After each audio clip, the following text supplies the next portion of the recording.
সবার শ্রেষ্ঠ সেরা আমাদের নবী, সবার ঊর্ধ্বে ও সেরা আমাদের নবী।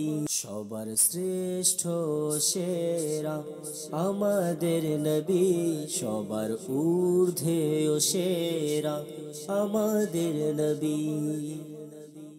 আলহামদুলিল্লাহি রব্বিল আলামিন ওয়াসসালাতু ওয়াসসালামু আলা সাইয়্যিদিল মুরসালিন আম্মা বা'দ ফাআউযু বিল্লাহি মিনাশ শাইতানির রাজীম বিসমিল্লাহির রহমানির রহিম আসসালাতু ওয়াসসালামু আলাইকা ইয়া রাসূলাল্লাহ ওয়া আলা আলিকা ওয়া আসহাবিকা ইয়া হাবিবাল্লাহ আসসালাতু ওয়াসসালামু আলাইকা ইয়া নবিয়াল্লাহ ওয়া আলা আলিকা ওয়া আসহাবিকা ইয়া নূরাল্লাহ। মাদানী চ্যানেলের দর্শক শ্রোতা, আলহামদুলিল্লাহি আজ্জা ওয়াজাল রবিউল আউয়াল মাসের পবিত্র মুহূর্তে আমরা মাদানী চ্যানেলের অনুষ্ঠান আমাদের প্রিয় নবী সাল্লাল্লাহু তাআলা আলাইহি ওয়ালি ওয়াসাল্লামের মধ্যে আপনাদেরকে সুস্বাগতম জানাচ্ছি। আল্লাহ তাআলার অশেষ মেহেরবানিতে মাদানী চ্যানেলের মাধ্যমে আমাদের প্রিয় নবী সাল্লাল্লাহু তাআলা আলাইহি ওয়ালি ওয়াসাল্লাম এই অনুষ্ঠানের মধ্যে আমরা আমাদের প্রিয় নবী হুজুরপুর নূর সাল্লাল্লাহু তাআলা আলাইহি ওয়ালি ওয়াসাল্লামের জীবনের বিভিন্ন দিক নিয়ে আলোচনা করার সৌভাগ্য লাভ করি ইনশাআল্লাহ আজ্জা ওয়াজাল। মাদানী চ্যানেলের দর্শক শ্রোতা, আজকে ইনশাআল্লাহ আমাদের প্রিয় নবী সাল্লাল্লাহু তাআলা আলাইহি ওয়ালি ওয়াসাল্লামের হেরা গুহায় অবস্থানকালীন সময়ের কিছু আলোচনা আপনাদের সামনে পেশ করব। সাথে সাথে প্রথম ওহী যে অবতীর্ণ হয়েছে আমার নবী করিম সাল্লাল্লাহু তাআলা আলাইহি ওয়ালি ওয়াসাল্লামের প্রতি, সেই প্রথম ওহীর কিছু ঘটনা আপনাদের সামনে আলোচনা করার সৌভাগ্য লাভ করব। মাদানী চ্যানেলের দর্শক শ্রোতা, আসুন অনুষ্ঠান শুরু করার পূর্বে আমরা দরুদ শরীফের একটা ফজিলত শুনে নিই। মাজমাউজ জাওয়াইদ নামক কিতাবের মধ্যে বর্ণিত রয়েছে, আমার নবী করিম সাল্লাল্লাহু তাআলা আলাইহি ওয়ালি ওয়াসাল্লাম ইরশাদ করেছেন, যে ব্যক্তি আমার উপর সকালে 10 বার ও সন্ধ্যায় 10 বার দরুদ শরীফ পাঠ করে, তার জন্য কিয়ামতের দিন আমার সুপারিশ নসিব হবে। সুবহানাল্লাহ, সুবহানাল্লাহ। মাদানী চ্যানেলের দর্শক শ্রোতা, সকালে 10 বার, সন্ধ্যায় 10 বার আমার প্রিয় নবী সাল্লাল্লাহু তাআলা আলাইহি ওয়ালি ওয়াসাল্লামের কোনো উম্মত যদি দরুদ শরীফ পড়ে, আমার নবী করিম সাল্লাল্লাহু আলাইহি ওয়াসাল্লামের প্রতি আমার আল্লাহ তাআলার দয়ায় কিয়ামতের দিন সে আমার নবী করিম রউফুর রহিম সাল্লাল্লাহু তাআলা আলাইহি ওয়ালি ওয়াসাল্লামের সুপারিশ লাভ করবে। মাদানী চ্যানেলের দর্শক শ্রোতা, কত চমৎকার একটা সুসংবাদ আমরা শুনলাম। আসুন আমরা নিয়ত করে নিই যে ইনশাআল্লাহ আজ্জা ওয়াজাল আমরা সকালে 10 বার এবং সন্ধ্যায় 10 বার আমাদের প্রিয় নবী রসুল আরবি হুজুরপুর নূর সাল্লাল্লাহু তাআলা আলাইহি ওয়ালি ওয়াসাল্লামের প্রতি দরুদ শরীফ পড়ার চেষ্টা করবে ইনশাআল্লাহ আজ্জা ওয়াজাল। আসুন একবার দরুদ শরীফ পড়ি। সাল্লু আলাল হাবিব সাল্লাল্লাহু তাআলা আলা মুহাম্মদ সাল্লাল্লাহু আলাইহি ওয়ালি ওয়াসাল্লাম। মাদানী চ্যানেলের দর্শক শ্রোতা, গত পর্বে আমরা আমার নবী করিম সাল্লাল্লাহু তাআলা আলাইহি ওয়ালি ওয়াসাল্লামের নবুয়ত ঘোষণার আগের কিছু ঘটনা শোনার সৌভাগ্য লাভ করছি। আজকে আসুন এই নবুয়ত ঘোষণা থেকে শুরু করে কিছু ঘটনা আপনাদের সামনে পেশ করার সৌভাগ্য লাভ করছি।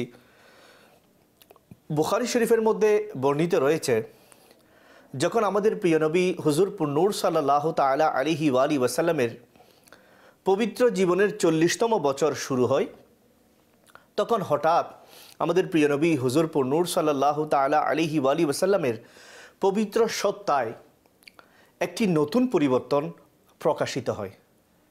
সেটা এভাবে, একেবারেই আমাদের প্রিয় নবী সাল্লাল্লাহু তাআলা আলাইহি ওয়ালি ওয়াসাল্লাম একাকী অবস্থানকারী হয়ে যান। হঠাৎ করে আমার নবী করিম সাল্লাল্লাহু তাআলা আলাইহি ওয়ালি ওয়াসাল্লাম একাকী অবস্থান করা শুরু করেন আর নির্জনে বসে আল্লাহ তাআলার ইবাদত করার আগ্রহ আমার নবী করিম সাল্লাল্লাহু আলাইহি ওয়াসাল্লামের মধ্যে সৃষ্টি হয়ে যায়। আমাদের প্রিয় নবী সাল্লাল্লাহু তাআলা আলাইহি ওয়ালি ওয়াসাল্লাম অধিকাংশ সময় চিন্তা ও ভাবনায় মগ্ন পাওয়া যেত এবং আমার নবী করিম সাল্লাল্লাহু তাআলা আলাইহি ওয়ালি ওয়াসাল্লামের বেশিরভাগ সময় কুদরতি দৃশ্য অবলোকন এবং সৃষ্টিজগতের প্রাকৃতিক অবস্থার অধ্যয়নে ব্যয় হতো। দিনরাত বিশ্বজগতের প্রতিপালক আল্লাহ তাআলা এবং তার গুণাবলীর ধ্যানে মগ্ন এবং নিজের সম্প্রদায়ের বিগড়ে যাওয়া অবস্থার সংশোধন ও সেটির বিভিন্ন উপায় অন্বেষণের চিন্তা ভাবনায় ব্যস্ত থাকতে দেখা যেত। আর একটি নতুন বিষয়ও এটা হয়ে যায় যে 40 বছর আমার নবী করিম সাল্লাল্লাহু আলাইহি ওয়াসাল্লাম পদার্পণ করেন, তখন আমার নবী করিম সাল্লাল্লাহু তাআলা আলাইহি ওয়াসাল্লাম ভালো ভালো স্বপ্ন দেখতে লাগলেন। সুবহানাল্লাহ, উত্তম স্বপ্ন দেখা এটা নবীদের মাধ্যমে আমরা পেয়েছি। এটা আমার নবী করিম সাল্লাল্লাহু আলাইহি ওয়াসাল্লাম দেখা শুরু করলেন এবং এই ঘটনা এভাবে প্রকাশ হতো যে রাতে আমার নবী করিম সাল্লাল্লাহু আলাইহি ওয়াসাল্লাম যেরকম স্বপ্ন দেখতেন একই রকম ঘটনা দিনের বেলায় প্রকাশিত হতো। সুবহানাল্লাহ, সুবহানাল্লাহ। বুখারী শরীফের প্রথম খণ্ডের মধ্যে এই আমি যে রিওয়ায়াত আপনাদের সামনে পেশ করেছি এটা বর্ণিত হয়েছে। মাদানী চ্যানেলের দর্শক শ্রোতা, আসুন এখন হেরা গুহা সম্পর্কে কিছু আলোচনা আমরা শুনে নিই। হেরা গুহা এটা কি, কোথায় অবস্থিত, সে সম্পর্কে কিছু আলোচনা আমি আপনাদের সামনে পেশ করছি। মক্কা শরীফ থেকে প্রায় 3 মাইলের দূরত্বে হেরা নামক পর্বতের উপর একটি গুহা রয়েছে, যেটাকে হেরা গুহা বলা হয়। আমাদের নবী করিম রউফুর রহিম সাল্লাল্লাহু তাআলা আলাইহি ওয়াসাল্লাম অনেক সময় কয়েক দিনের খাবার নিয়ে ওই গুহার প্রশান্ত পরিবেশের মধ্যে আল্লাহ তাআলার ইবাদতে মগ্ন থাকতেন। সুবহানাল্লাহ। আমার প্রিয় নবী সাল্লাল্লাহু তাআলা আলাইহি ওয়াসাল্লাম ওই হেরা গুহার মধ্যে গিয়ে আল্লাহ তাআলার ইবাদতে মগ্ন থাকতেন।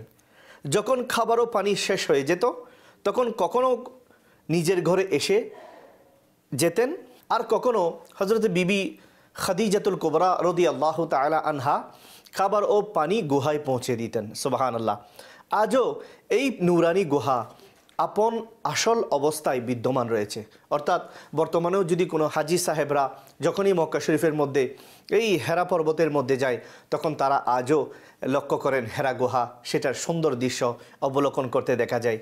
আল্লাহ তাআলা আমাদের সবাইকেও সে হেরা গুহায় গিয়ে আল্লাহর দরবারে দোয়া করার এবং আমার নবী করিম সাল্লাল্লাহু আলাইহি ওয়াসাল্লামের সেই কষ্টের অবস্থাগুলো, যে কষ্ট করেছেন, ইবাদতের মধ্যে মগ্ন থেকেছেন, কোথায় গিয়ে ইবাদত করেছেন, সেটা দেখে নিজেদের মধ্যে ইবাদতের আগ্রহ স্পৃহা জাগানোর আমাদেরকে তৌফিক দান করুক। এইভাবে বর্তমান সময়ের মধ্যে এই হেরা গুহা সমস্ত সৃষ্টির জন্য অর্থাৎ মানুষের জন্য এখনও এটা জিয়ারতগাহ অর্থাৎ জিয়ারতের স্থান হিসেবে প্রসিদ্ধ। অর্থাৎ যারা মক্কা শরীফে যায় তারা ওই জায়গার মধ্যে গিয়ে হেরা গুহার মধ্যে গিয়ে তারা দোয়া করে থাকেন এবং তারা এটা দেখে আমার নবী করিম সাল্লাল্লাহু আলাইহি ওয়াসাল্লামকে স্মরণ করে থাকেন। মাদানী চ্যানেলের দর্শক শ্রোতা, আজকে আমরা যা শুনলাম এটা বুখারী শরীফের 3য় অধ্যায়ের এবং প্রথম খণ্ডের 3য় অধ্যায় থেকে আমি আপনাদের সামনে পেশ করেছি। মাদানী চ্যানেলের দর্শক শ্রোতা, হেরা গুহা সম্পর্কে কিছু আলোচনা আমরা শুনলাম। আসুন এখন আমার নবী করিম সাল্লাল্লাহু আলাইহি ওয়াসাল্লামের প্রথম ওহী, যে কোরআন শরীফ আমরা জানি ওহীর মাধ্যমে আমার নবী করিম সাল্লাল্লাহু আলাইহি ওয়াসাল্লামের উপর অবতীর্ণ হয়েছে। এই ওহীর ধারাবাহিকতা কিভাবে শুরু হলো, প্রথম ওহী এটা কিভাবে আসলো, আসুন সেটা সম্পর্কে কিছু আলোচনা শুনে নিই। তার পূর্বে একবার দুরূদ শরীফ পড়ি। সল্লু আলাল হাবিব সাল্লাল্লাহু তাআলা আলা মুহাম্মদ সাল্লাল্লাহু আলাইহি ওয়াসাল্লাম। মাদানী চ্যানেলের দর্শক শ্রোতা, আসুন আমরা আমাদের প্রিয় নবী হুজুর নূর সাল্লাল্লাহু তাআলা আলাইহি ওয়াসাল্লামের জীবনের একটা গুরুত্বপূর্ণ দিক, যেটাকে প্রথম ওহী নামকরণ করেছেন ঐতিহাসিকগণ। তো এই ঘটনা সম্পর্কে আমরা শোনার সৌভাগ্য লাভ করি। সেটার ঘটনা কিছুটা এরকম। একদিন আমাদের প্রিয় নবী সাল্লাল্লাহু তাআলা আলাইহি ওয়াসাল্লাম হেরা গুহার ভেতর ইবাদতে মগ্ন ছিলেন। হঠাৎ গুহার মধ্যে আমার প্রিয় নবী সাল্লাল্লাহু তাআলা আলাইহি ওয়াসাল্লামের সামনে একজন ফিরিস্তা সামনে আসলো। তিনি ছিলেন হযরত জিবরাইল আলাইহিস সালাম, যিনি সর্বদা আল্লাহ তাআলার ওহী তার রসুলগণের আলাইহিস সালাতু ওয়াসসালামের দরবারে পৌঁছিয়ে দিতেন। ফিরিস্তা অর্থাৎ হযরত জিবরাইল আলাইহিস সালাম হঠাৎ করে আমার নবী করিম সাল্লাল্লাহু তাআলা আলাইহি ওয়াসাল্লামকে আরজ করলেন, পড়ুন। আমাদের প্রিয় নবী সাল্লাল্লাহু তাআলা আলাইহি ওয়াসাল্লাম ইরশাদ করলেন, আমি পড়ব না। এখানে তাফসীরকারগণ দুটো ব্যাখ্যা করেছেন। একটা হচ্ছে আমি পড়িনি, আরেকটা হচ্ছে আমি পড়ব না। তো আমার নবী করিম সাল্লাল্লাহু আলাইহি ওয়াসাল্লাম পড়লেন না। ফিরিস্তা খুবই মহব্বত সহকারে আমাদের প্রিয় নবী সাল্লাল্লাহু আলাইহি ওয়াসাল্লাম এর সাথে আলিঙ্গন করলেন। অতঃপর ছেড়ে দিয়ে আরজ করলেন, পড়ুন। আমাদের প্রিয় নবী সাল্লাল্লাহু তাআলা আলাইহি ওয়া আলিহি ওয়াসাল্লাম ইরশাদ করলেন, আমি পড়িনি অথবা আমি পড়ব না।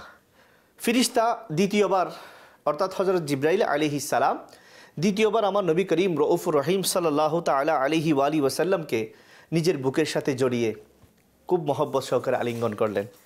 এরপর ছেড়ে দিয়ে আরজ করলেন যে আপনি পড়ুন। তখন আমার নবী করিম সাল্লাল্লাহু তাআলা আলাইহি ওয়া আলিহি ওয়াসাল্লাম ইরশাদ করলেন, আমি পড়িনি অথবা আমি পড়ব না অথবা আমি পাঠকারী নই। তৃতীয়বার আবার হযরত জিবরাইল আলাইহিস সালাম আমাদের প্রিয় নবী হুজুরপুর নূর সাল্লাল্লাহু তাআলা আলাইহি ওয়া আলিহি ওয়াসাল্লামকে খুবই মহব্বত সহকারে, একটু জোরে মহব্বত সহকারে বুকের সাথে লাগিয়ে নিলেন আর আরজ করলেন, ইকরা বিসমি রব্বিকাল্লাযী খলাক খলাকাল ইনসানা মিন আলাক ইকরা ওয়া রাব্বুকাল আকরাম আল্লাযী আল্লামা বিল কলম আল্লামাল ইনসানা মা লাম ইয়ালাম। এটি সর্বপ্রথম ওহী ছিল যা আমাদের প্রিয় নবী হুজুরপুর নূর সাল্লাল্লাহু তাআলা আলাইহি ওয়া আলিহি ওয়াসাল্লামের প্রতি অবতীর্ণ হয়। এটা যখন এই আয়াতে কারিমা যখন পাঠ করা হলো, আমার নবী করিম সাল্লাল্লাহু আলাইহি ওয়াসাল্লাম সেটা পড়লেন। তাফসীরকারগণ বলছেন যে আমার নবী করিম সাল্লাল্লাহু আলাইহি ওয়া আলিহি ওয়াসাল্লামকে যখন জিবরাইল আলাইহিস সালাম প্রথমে বললেন ইকরা, আপনি পড়ুন, তখন আমার নবী করিম সাল্লাল্লাহু আলাইহি ওয়াসাল্লাম কেন পড়লেন না? কিছু কিছু মুফাসসিরিনে কেরামগণ বলছেন এই জন্য পড়েন নাই, কেননা শুধু পড়তে বললে তো হবে না।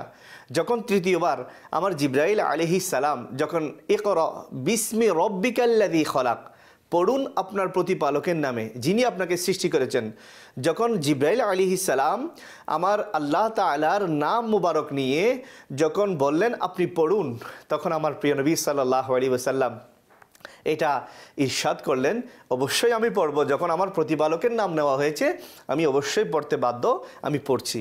ওলামায়ে কেরামগণ বলছেন, মুফাসসিরিনে কেরামগণ বলছেন যে আমার নবী করিম সাল্লাল্লাহু আলাইহি ওয়া আলিহি ওয়াসাল্লাম দুনিয়াবাসীকে এটা শিক্ষা দিয়েছেন, যেখানে আমার মওলার বিষয় আসবে সেখানে একজন বান্দা হিসেবে প্রত্যেককে আল্লাহ তাআলার প্রতিটা ডাকে সাড়া দিতে হবে। এবং আমারও যখন প্রথম ওহী অবতীর্ণ হচ্ছিল, যখন আমাকে একাকী শুধুমাত্র ইকরা আপনি পড়ুন বলা হচ্ছিল, তখন আমি পড়িনি। যখন আমাকে বলা হচ্ছে ইকরা বিসমি রব্বিকাল্লাযী খলাক, তখন আমি আমার প্রতিপালকের নাম নেওয়ার সাথে সাথে আমি পড়া শুরু করে এটাই দুনিয়াবাসীর জন্য মেসেজ রেখে যাচ্ছি, হে দুনিয়াবাসীরা তোমরাও পড়বে আমার আল্লাহকে রাজি করার জন্য, আমার আল্লাহ তাআলার নাম নিয়ে প্রত্যেকটা কাজ শুরু করবে। আমার জীবনের প্রথম ওহী এটা যেহেতু আল্লাহ তাআলার নাম নিয়ে শুরু হচ্ছে, তোমরাও তোমাদের প্রত্যেকটা কাজ এটা আল্লাহ তাআলার নাম নিয়ে শুরু করো। মাদানী চ্যানেলের দর্শক শ্রোতা, মুফাসসিরিনে কেরামগণ যারা এই ঘটনার এই আয়াতে কারিমার তাফসীর করেছেন, তারা বলছেন যে আমার নবী করিম সাল্লাল্লাহু আলাইহি ওয়া আলিহি ওয়াসাল্লামের প্রতিটা কাজ হিকমতে পরিপূর্ণ। এটা অনেক গুপ্ত রহস্যের ভান্ডার, এখানে অনেক হিকমত লুকায়িত রয়েছে যেগুলো উলামায়ে কেরাম জানেন, মুফতিনে কেরামগণ জানেন।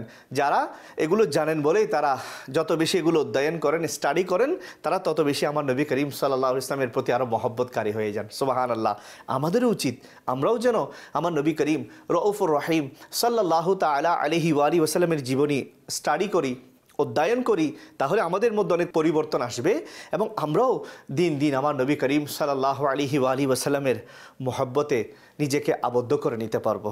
আসুন, এরপর যখন আমার নবী করিম সাল্লাল্লাহু আলাইহি ওয়াসাল্লাম পাঠ করলেন, তখন নবী করিম সাল্লাল্লাহু আলাইহি ওয়াসাল্লাম এটা পাঠ করে ঘরের মধ্যে চলে যান। কিন্তু এই ঘটনা দ্বারা যা একেবারেই হঠাৎভাবে আকস্মিকভাবে আমার নবী করিম সাল্লাল্লাহু আলাইহি ওয়াসাল্লামের সামনে প্রকাশিত হয়েছিল, এর দ্বারা আমার নবী করিম সাল্লাল্লাহু আলাইহি ওয়াসাল্লামের কলব মোবারকের উপর কম্পন ভাব বিরাজমান ছিল।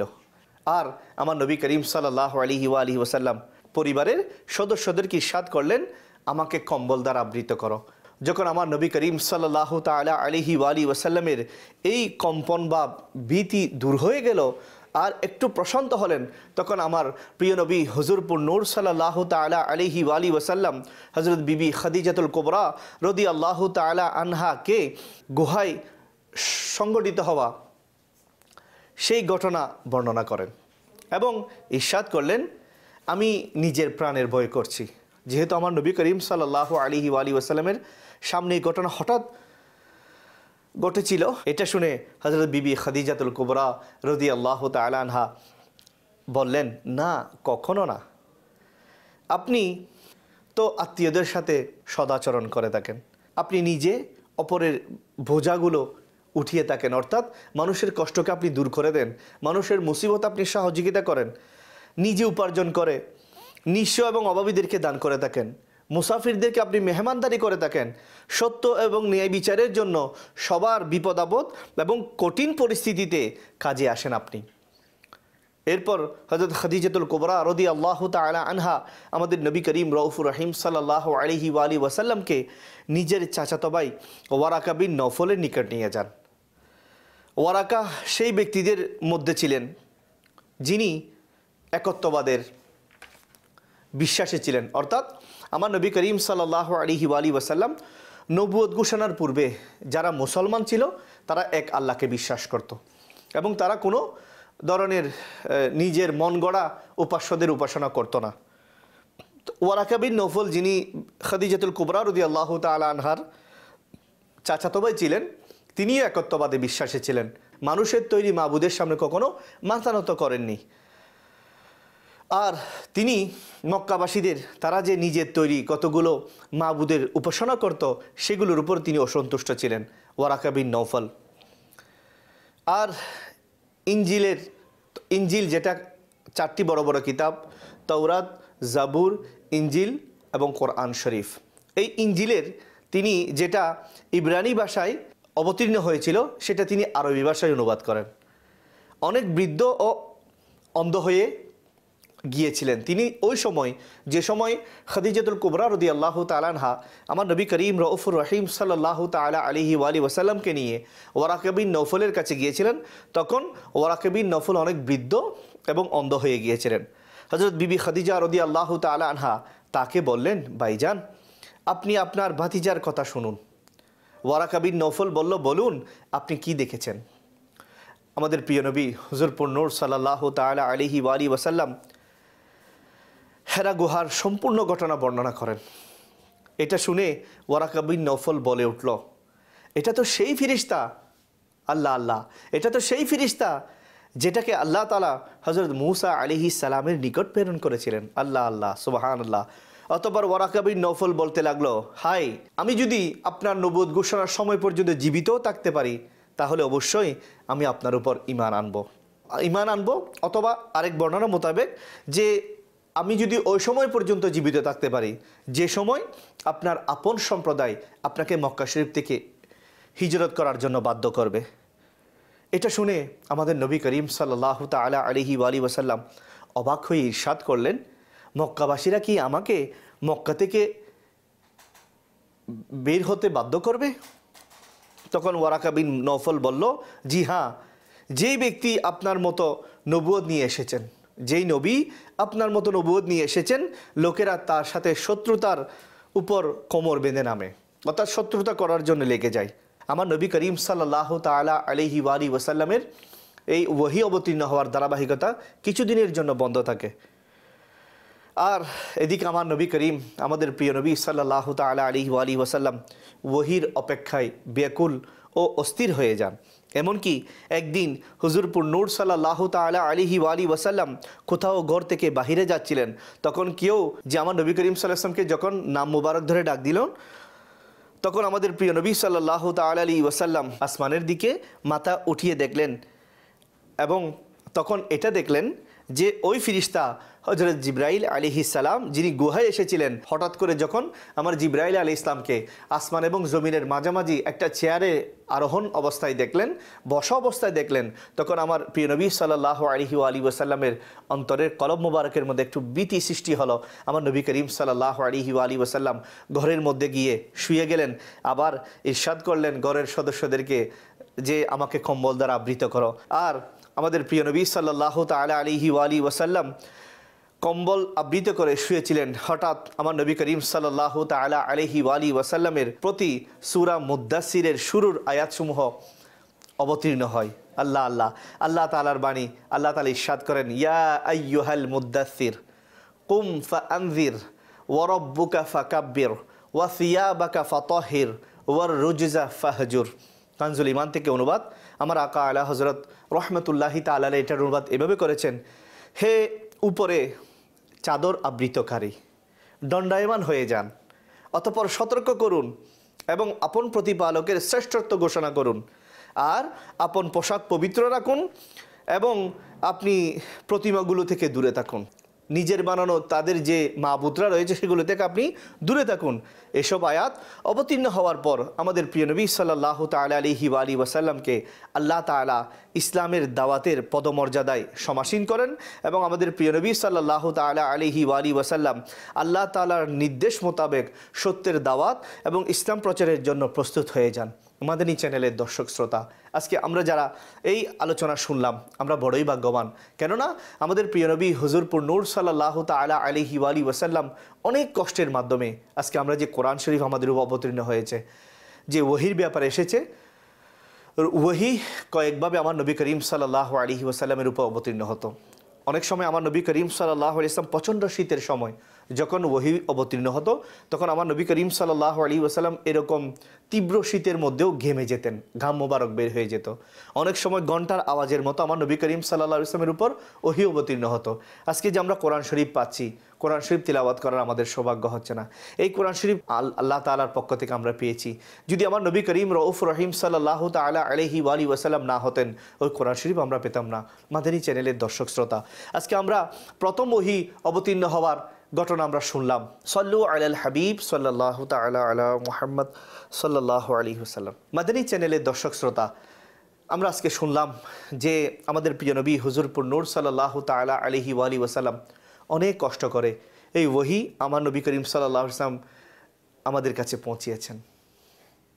এই যে আমরা শুনলাম যে ওহি অবতীর্ণ হওয়ার বিভিন্ন প্রেক্ষাপটের কারণে এই ওহিগুলো অবতীর্ণ হতো।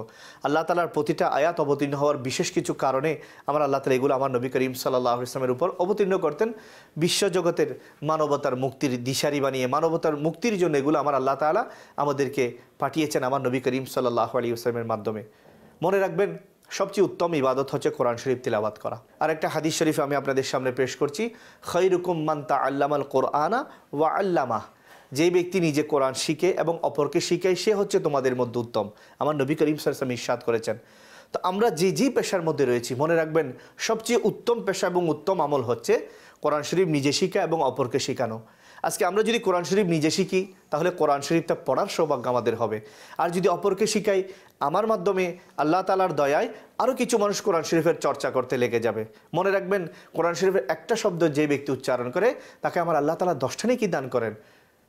তো আলিফ লাম মিম, মনে করেন এখানে 3টি অক্ষর, 3টি অক্ষরে 30টা নেকি আল্লাহ তাআলার দয়ায় একজন মানুষ পেয়ে যাবে। মাদানী চ্যানেলের দর্শক শ্রোতা, কোরআন শরীফ আমাদের প্রত্যেকের ঘরে পড়ে আছে এবং আমরা মাশাআল্লাহ যারা মুসলমান মহব্বতকে কোরআন শরীফকে খুবই ভালো একটা জায়গায় আমরা রেখে দিয়েছি। আমরা অনেক সময় কোরআন শরীফ যখন নিই এখান থেকে অনেক ময়লা বের হয়। এখানে আমরা যখন কোরআন শরীফ ঘরের মধ্যে নিই বা পড়ার জন্য কেউ আমাদের কাছে চায় বা কোনো মেহমান এসে আমাদেরকে বললো কোরআন শরীফ একটু আনুন, একটু পড়বো, আমরা এটা না পড়ার কারণে এমন হয়ে যায় যে কোরআন শরীফ যখন নিতে যাই এটার উপর অনেক ধুলাবালি পড়ে থাকে। কেন এরকম হবে? মাদানী চ্যানেলের দর্শক শ্রোতা, আমাদের ঘরে কোরআন শরীফ রয়েছে, অনেক বড় এটা একটা নিয়ামত, যে কোরআন শরীফ এমন একটা নিয়ামত যার মধ্যে আমার আল্লাহ তাআলা প্রত্যেক কিছুর সমাধান রেখেছেন। এটা অনেক দিক নির্দেশনা এখানে রয়েছে। আমার আলী রাদিয়াল্লাহু তাআলা বড় চমৎকার বলেছেন যে আমি যদি শুধু সূরা ফাতিহার তাফসীর করি, আমার আল্লাহ তাআলা আমাকে এত বেশি জ্ঞান দিয়েছেন, আমি যদি সূরা ফাতিহার তাফসীর করা শুরু করি তাহলে ইনশাআল্লাহ আজ্জা ওয়া জাল 70টা উটের বোঝা হবে, অর্থাৎ 70টা উট লাগবে। সেই তফসিরগুলা, সেই ব্যাখ্যা যেগুলো করব সেগুলো বহন করতে 70টা উট লাগবে, এমন বোঝাই হবে, এমন অনেক আলোচনা হবে, ব্যাপক আলোচনা হবে, তফসির এত বিরাট হবে, বিশাল হবে। এই কোরআন শরীফের মধ্যে এমন এমন জিনিস রয়েছে যেগুলো আমাদের জানা খুবই প্রয়োজন। আর কোরআন শরীফ জানার জন্য আলহামদুলিল্লাহ আজ্জা ওয়া জাল দাওয়াত ইসলামী একটা পরিবেশ সৃষ্টি করে দিয়েছে। দাওয়াত ইসলামী মাদ্রাসাতুল মদিনা বালেগানের ব্যবস্থা করেছে। যারা বালেগ প্রাপ্তবয়স্ক তারা হুজুরের কাছে গিয়ে বা কোনো একজন আলেমে দ্বীনের কাছে গিয়ে কোরআন শরীফ শিকার অনেক সময় এটা সুযোগ হয় না, অনেক সময় লজ্জার কারণে পড়তে পারে না। দাওয়াত ইসলামী প্রত্যেক এলাকার মধ্যে আলহামদুলিল্লাহ জিম্মাদারদের মাধ্যমে এই কোরআন শরীফ শিকার ব্যবস্থা করে দিয়েছে। আচ্ছা, বর্তমান হচ্ছে ব্যস্ততার যুগ, বিভিন্ন কারণে বিভিন্ন সময় মানুষ ব্যস্ত থাকে, সময় পায় না। তাদের জন্য দাওয়াত ইসলামী এমন উচ্চ মন মানসিকতা সম্পন্ন যুগ উপযোগী ব্যবস্থা নিয়েছে যে আপনি যেখানেই থাকেন, আপনি যদি নেটের মাধ্যমে কোরআন শরীফ শিখতে চান, মাদ্রাসাতুল মদিনা অনলাইনের ব্যবস্থা করা হয়েছে। আলহামদুলিল্লাহ পৃথিবীর বিভিন্ন স্থান থেকে, আমার জানা মতো প্রায় 35টা দেশ থেকে বর্তমানে মাদ্রাসাতুল মদিনা অনলাইন তথা নেটের মাধ্যমে কোরআন শরীফ শিখার সুব্যবস্থা রয়েছে। পৃথিবীর বিভিন্ন দেশে এটা শিখছে। দাওয়াত ইসলামীর এটা একটা উদ্দেশ্য যে কোরআন শরীফের চর্চা বেড়ে যাক, কোরআন শরীফের তিলাওয়াত বেড়ে যাক, এটার শিক্ষা আদান প্রদান বেড়ে যাক। কেননা এটার শিক্ষার মাধ্যমে আমাদের সমাজের অন্ধকার দূর হয়ে যাবে, আমরা আলোকিত হয়ে যাব। মাদানী চ্যানেলের দর্শক শ্রোতা, আসুন আমরাও নিয়ত করি ইনশাআল্লাহ আজ্জা ওয়াজাল আমার প্রিয় নবী সাল্লাল্লাহু আলাইহি ওয়াসাল্লাম এর পক্ষ থেকে যেই নিয়ামত আমাদের কাছে এসেছে কোরআন শরীফের আকৃতিতে, আমরা সেই কোরআন শরীফকে আঁকড়ে ধরব, সেটাকে আমরা মহাব্বত করব এবং সেটাকে আরও বেশি মানুষের কাছে পৌঁছে দেওয়ার জন্য দাওয়াত ইসলামের সাথে সম্পৃক্ত থাকবো ইনশাআল্লাহ। আল্লাহ তাআলা আমাদের সবাইকে দাওয়াত ইসলামের সাথে সম্পৃক্ত থেকে নিজের জীবনকে পরিশুদ্ধ করার এবং নিজের জীবনকে কোরআন এবং সুন্নতের আলোয় আমাদের সবাইকে সাজানোর তৌফিক দান করুক। আমিন বিজাহি নবিল আমিন। আগামী অনুষ্ঠান দেখার আপনাদেরকে আমন্ত্রণ জানিয়ে আজকের পর্ব আমি এখানেই সুসম্পন্ন করছি। আল্লাহ তাআলা আমাদের সবাইকে ভালো রাখুক। সল্লু আলাল হাবিব সাল্লাল্লাহু তাআলা আলা মুহাম্মদ সাল্লাল্লাহু আলাইহি ওয়াসাল্লাম। সবার শ্রেষ্ঠ সেরা আমাদের নবী, সবার ঊর্ধ্বে ও সেরা আমাদের নবী। সবার শ্রেষ্ঠ সেরা আমাদের নবী, সবার ঊর্ধ্বে ও সেরা আমাদের নবী।